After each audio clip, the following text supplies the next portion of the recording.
Time now for a check of our forecast on this Tuesday afternoon. Let's get to meteorologist Alison Pryor in the Storm Alert Center. We are getting kind of a break from what happened yesterday. Alison in as Cedric continues to recover.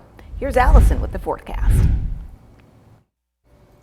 And good afternoon. As we look at our day planner on this Tuesday, it's a lot better than what I was talking to you about this time yesterday. So at 1 o'clock, 84 degrees, a little bit of a heat index at 87, but overall our humidity is slightly lower today than in recent days. Now, in between about 2 and 8 p.m., we will have this small chance for a couple of light rain showers pushing through. That's where you're seeing the 20%, the 30% back to that 20%. Temperature-wise, during that period, we're going to have highs today generally in the low to mid 80s, 85 at 3 p.m. and 86 at 5 o'clock. So that's your day planner for today. Overall rain chances at 30%, but this is pretty much just some general rain showers. In fact, for a lot of you, it'll be coming down as light showers or sprinkles. That's about it if you get something. The more active weather returns tomorrow, so about a 60% chance for some afternoon and evening storms, 70% on Thursday, and then we have some additional scattered activity as we look ahead for Friday into your weekend and even Monday of next week. Now, specifically for tomorrow, we return to the chance for an isolated severe storm. I do want to zoom in so you can kind of see this breakdown across our area. Most locations are under this level 1 marginal risk for an isolated severe storm. Our western community is at that level 2. Again, the biggest problem are going to be some damaging wind gusts. This will be Wednesday afternoon to the evening time. Certainly not as high of a risk as what we dealt with on Monday, but something to just be aware of for tomorrow. As we look ahead to Thursday, we still have that level 1 marginal risk possible. So let's time it all out with Futurecast. Again, for today, kind of that mix of sun and clouds. We'll see an increase in clouds this afternoon as our area gets clipped, especially for our Alabama and Georgia communities, with a little bit of that light rainfall, even a couple of spots in Tennessee into North Carolina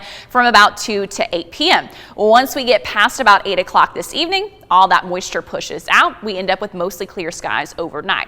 The possibility of some patchy dense fog again for your Wednesday morning, but for the most part, Wednesday morning, even through the midday hours, are going to be quiet. Not until Wednesday afternoon, about 3, 4 p.m., do we start to see these storms rolling through. This is going to be that window of time where we get the rain activity, but also that potential for some damaging wind gusts once more, and that's going to continue to push eastward as we look ahead to your Wednesday evening.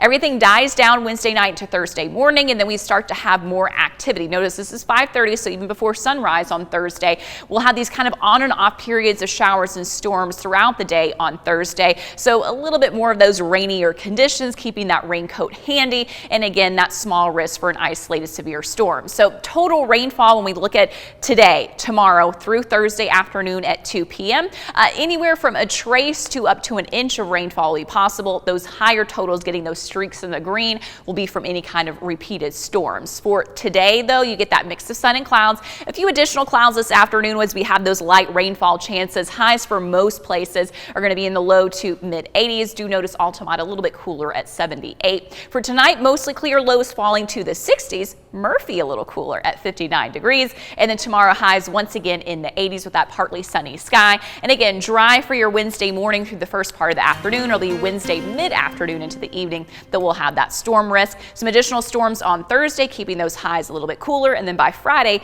the 90s return at 91 degrees, 94 by the time we get to Sunday.